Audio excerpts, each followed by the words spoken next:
Hey everyone, and welcome back. In this video I am going to show you how to make Taskbar transparent on Windows 10 and 11.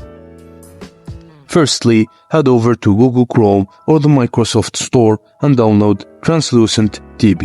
It's a free application. Once downloaded, launch it.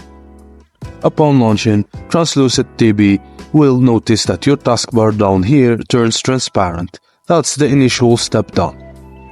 Now, let's make it look even better. If you're okay with the search bar looking as it is, you can leave it.